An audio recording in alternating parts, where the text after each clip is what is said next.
Bienvenidos a un nuevo tema. Hoy presentamos modus ponens y modus tollens. El modus ponens o modus ponendo ponens, que en latín significa el modo que afirmando afirma, es una regla de inferencia en lógica. Recuerda que inferir, de latín inferre, significa llevar a, y la inferencia significa deducir algo, es decir, sacar una conclusión de proposiciones o premisas, y así guiar una argumentación válida. Entonces, el modus ponens es una regla que se deriva del conectivo lógico del condicional y queda así, escrita en tres proposiciones. Si P, entonces Q. Tienes P, por lo tanto tienes Q. También lo puedes simbolizar así.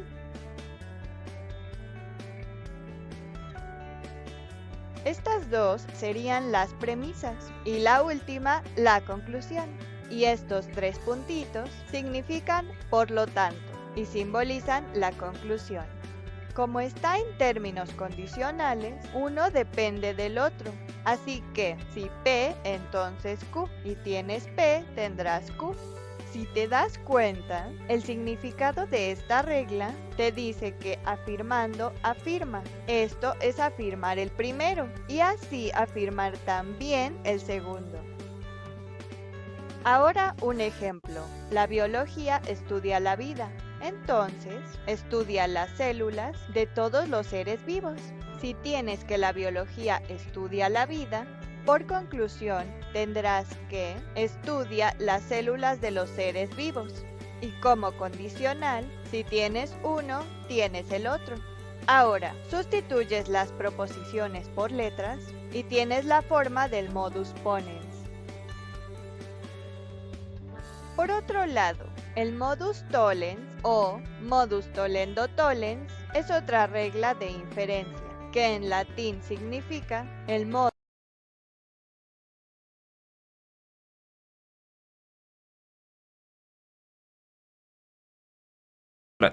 En esta ocasión te voy a hablar sobre las cláusulas básicas que todo contrato debe tener, no importa de qué tipo sea. Así que, comenzamos.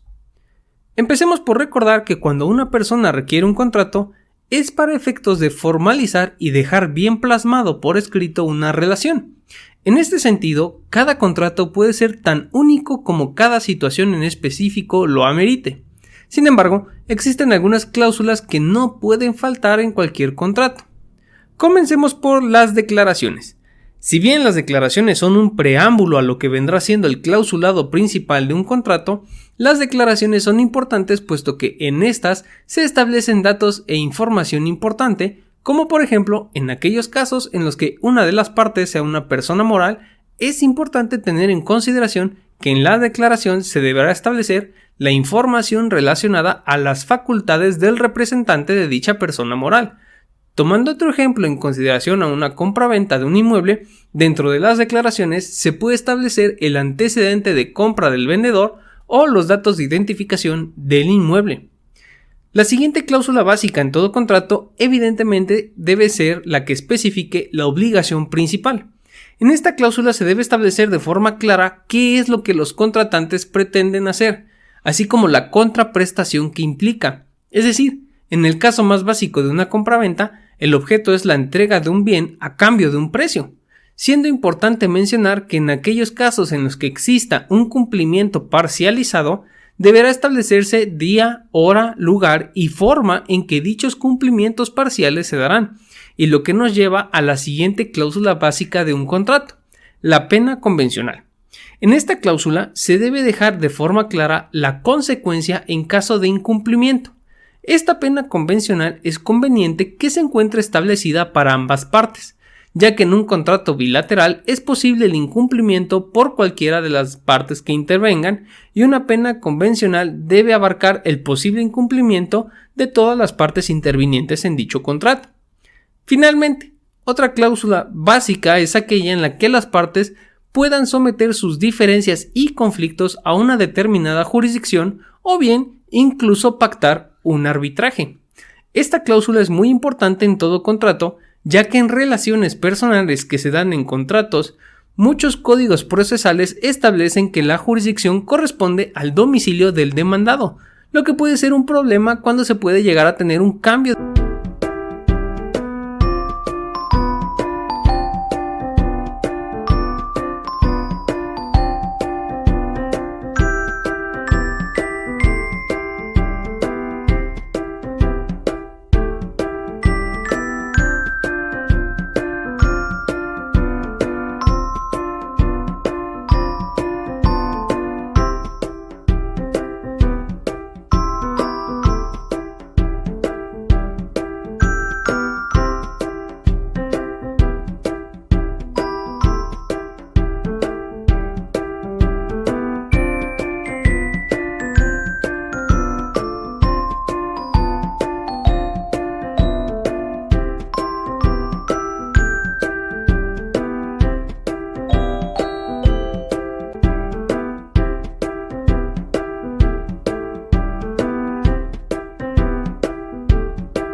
Created using Powtoon.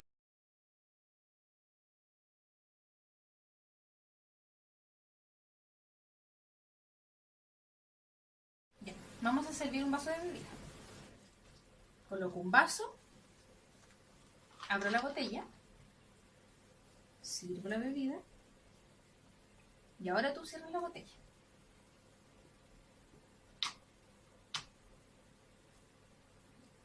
Hay que cerrarla bien.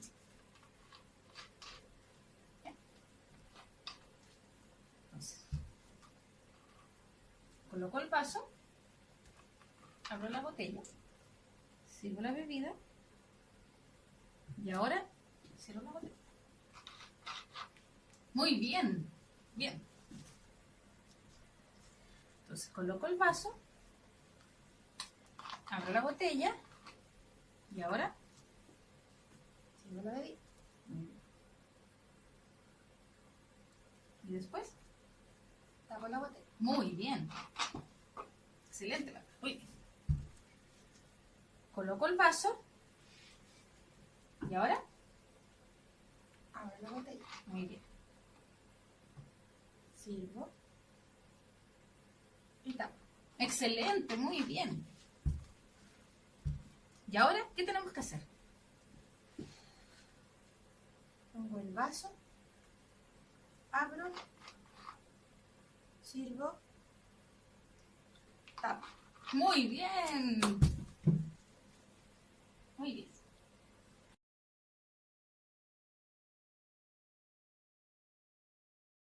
Vamos a comer, o si salir con paraguas cuando está nublado, hasta decisiones mucho más complejas como la compra de una casa o con quién nos vamos a casar. Y lo hacemos evaluando certezas e incertidumbres, poniendo sobre la balanza la gratificación a corto plazo versus los beneficios a largo plazo.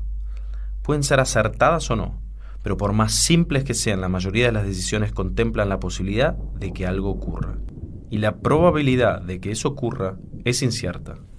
¿Lloverá esta tarde? ¿Qué le gustará comer a mi pareja esta noche? ¿Pollo o pescado? ¿Cuál es la probabilidad de que se incendie mi casa y me convenga tener un seguro de incendio? Los problemas que enfrentamos en la vida muchas veces son muy complejos.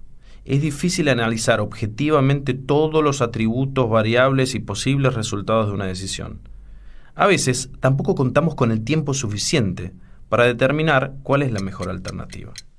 Por suerte, nuestro cerebro está diseñado naturalmente para reducir dicha complejidad utilizando ciertos atajos, llamados heurísticas. ¿Qué son las heurísticas? Son caminos alternativos, más cortos, que utiliza nuestra mente para tomar decisiones de manera más eficiente y frecuentemente con resultados satisfactorios. Aunque muchas veces también pueden sesgar nuestra decisión y llevarnos a cometer errores. Veamos juntos los 3 principios heurísticos que más se investigaron: representatividad, disponibilidad, ajuste y anclaje. Comencemos con representatividad. Este principio tiene que ver con la tendencia que tenemos a asignar mayores probabilidades a aquellos eventos que son más representativos en nuestra mente. Por ejemplo, pensá en una Ferrari. ¿Es roja? Pensá en una azafata. ¿Te la imaginas joven y atractiva? Pensá en París. ¿Qué ves? ¿La Torre Eiffel? ¿Y si te digo, Pedro es tímido e introvertido, colaborador pero poco sociable, ordenado y muy detallista? ¿Cuál es la probabilidad de que Pedro sea granjero, piloto de avión o bibliotecario? Seguramente tu primera intuición sea que Pedro es un bibliotecario, justamente porque resulta más acorde a la descripción. Sin embargo, es más probable que Pedro sea granjero, simplemente porque hay muchos más granjeros, incluso introvertidos. Por lo tanto, este principio heurístico puede llevarnos a cometer este tipo de errores, ya que el hecho de que Pedro sea introvertido no implica que es más probable que sea bibliotecario antes que granjero o piloto. Vayamos ahora al principio de disponibilidad. Es muy común que los seres humanos pensemos que un evento es más probable cuanto más fácil sea recordar dicho evento o circunstancias similares. Simplemente está más disponible o accesible en nuestro cerebro. Veamos el siguiente ejemplo. ¿Qué te parece más probable? ¿Morir por un ataque de tiburón o por las partes que caen de un avión? En general, la gente suele creer que los ataques de tiburón son mucho más frecuentes, aunque en realidad la probabilidad de morir golpeado por partes de un avión es 30 veces mayor. ¿Y por qué pasa? Es muy simple, los ataques de tiburón son más fáciles de recordar, porque son más espectaculares y aparecen con mayor frecuencia en los diarios y otros medios de comunicación. ¿O acaso no te da más miedo volar en avión que andar en auto? Veamos este otro ejemplo. Pensá en palabras en español de 4 o más letras. ¿Cuántas tienen R en la primera posición y cuántas en la tercera? Si pensaste que había más palabras con R en la primera posición, fuiste víctima del principio de disponibilidad. ¿Por qué? Porque hay muchas más palabras en español que tienen la R en la tercera posición. ¿Y por qué nos pasa? Sencillamente porque, al igual que el diccionario, nuestro cerebro busca palabras de manera lexicográfica, pensando en la primera letra y no en la tercera. Con lo cual suelen estar más accesibles las palabras que empiezan con R, rama, risa, remo, ruta, que las palabras que tienen la R en la tercera posición, cara, muro, cera, toro. Por último, tenemos el principio heurístico de ajuste y anclaje. Es sumamente útil y generalmente utilizado cuando realizamos estimaciones a partir de un valor conocido, que luego vamos ajustando. El problema es que ese valor puede terminar siendo un ancla difícil de ajustar. ¿Pensás que en la cumbre del Everest el agua hierve a una temperatura mayor o menor que 10 grados centígrados? ¿A qué temperatura dirías que hierve el agua en la cumbre del Everest? La respuesta correcta es 69 grados. Sí, ya sé, no tenías ni idea de la respuesta exacta e intentaste pensar en un número que te resultara coherente. No te preocupes, así razona la mayoría de las personas frente a este tipo de pregunta. Pero de lo que seguramente no seas consciente es del efecto que tuvo en tu respuesta el número que incluimos en la primera pregunta, 10 grados centígrados. Ese número es lo que llamamos el ancla, y nuestra respuesta suele ajustarse a partir de ese valor, solo que no ajustamos todo lo necesario. ¿Te imaginas cómo podría variar tu respuesta si en lugar de 10 grados centígrados el número hubiera sido 260 grados centígrados? ¿Sería la misma? Te apuesto que no. Este experimento se realizó varias veces y de diferentes maneras, y resultó que en el primer caso... Hola chicos, ¿cómo están? En este video les enseñaré qué es un diagrama de árbol y además les mostraré cómo se puede construir uno utilizando un ejemplo. Así que, vamos a empezar. Un diagrama de árbol es una representación gráfica de posibles resultados de un experimento. Seguramente en el día a día ya has observado algunos diagramas de árbol. Te dejo por aquí algunas imágenes de diagramas de árbol que puedes encontrar en la red. Observa que en todos la estructura es muy similar. Parte primero de algo y después se van como desmenuzando posibles opciones. Ahora te voy a poner un ejemplo real que encontré en un lugar para comer. Cerca de donde vivo hay un lugar para comer que decía: de entrada tenemos dos opciones, sopa o pasta. De platillo fuerte tenemos tres opciones, pollo, carne de res o enchiladas. Y de postre tenemos dos opciones, gelatina o pastel. Voy a tomar estos datos para poder hacer un diagrama de árbol lo más real posible, es decir, con la información que realmente vi en el lugar para comer. Listo, ahora sí vamos a hacer nuestro diagrama de árbol con la información que se nos brindó. Primero voy a empezar dibujando por aquí el monito que representa a la persona que va a comer. Bueno, está por aquí. Este sería el monito. Y a este vamos a darle entonces primero dos opciones. Él tiene dos opciones. Entonces vamos a hacer dos flechitas, una para arriba y una para abajo. Son las dos opciones que tiene. Acuérdense que en el problema lo primero que decía era que tenía dos opciones de entrada.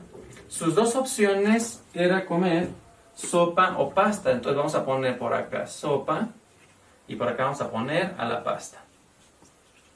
Ahora, de platillo fuerte tenía tres opciones, que eran comer pollo, carne de res o enchiladas. Entonces, como tiene tres opciones, él puede haber elegido, por ejemplo, sopa. Y después aquí tendría tres opciones. Entonces, 1, 2 y 3. Ahora, también pudo haber elegido pasta. Entonces, también tendría las mismas tres opciones. Entonces, ponemos también tres flechitas. Y vamos a llenarlas. En estas tres tenemos que poner las tres opciones que tengo. Que quedamos que eran pollo, carne de res y la otra era enchiladas. Vamos a dejarlo ahí. Ahora vamos con el otro. También vamos a darle las tres opciones. Pollo, carne y enchiladas. Y finalmente, me decía que de postre tenía dos opciones, que era comer gelatina o pastel. Entonces, por ejemplo, él pudo haber seleccionado sopa y después pollo. Entonces después tiene que seleccionar alguno de los dos postres. Entonces vamos a darle para acá dos flechitas, uno para gelatina y uno para pastel. De igual manera, pudo haber seleccionado sopa, carne y también tendría acá dos opciones. O irse por acá, también tendría por acá dos opciones. De igual manera por acá dos opciones y dos opciones. Entonces por acá quedamos que era de postre, gelatina, voy a poner nada más una G, o pastel. Gelatina o pastel. También aquí gelatina o pastel. Y así voy a llenar todos. Gelatina, pastel y gelatina, pastel. De esta manera entonces yo ya estoy representando gráficamente toda la información que me estaban dando en el lugar para comer. Y es que de esta forma puede ser fácil que observemos cuál es la ruta que podemos tomar. Por ejemplo, aquí está la persona. Ella puede elegir, por ejemplo, pasta y después puede elegir enchiladas y después puede elegir gelatina. Es decir, puede agarrar esta ruta, ¿sí? Pasta, enchiladas, gelatina. O puede agarrar pasta, pollo, pastel. O podría agarrar sopa, enchiladas, gelatina. Ahora, una pregunta que es importante sería la siguiente. ¿Cuántas opciones tiene esta persona para comer? Cuando nos pregunten eso y nosotros dispongamos de un diagrama de árbol, entonces lo único que tenemos que hacer es contar los elementos que están hasta el final. Es decir, estos de acá, vamos a contarlos. Es 1, 2, 3, 4, 5, 6, 7, 8, 9, 10, 11 y 12. En total tiene entonces 12 opciones para comer.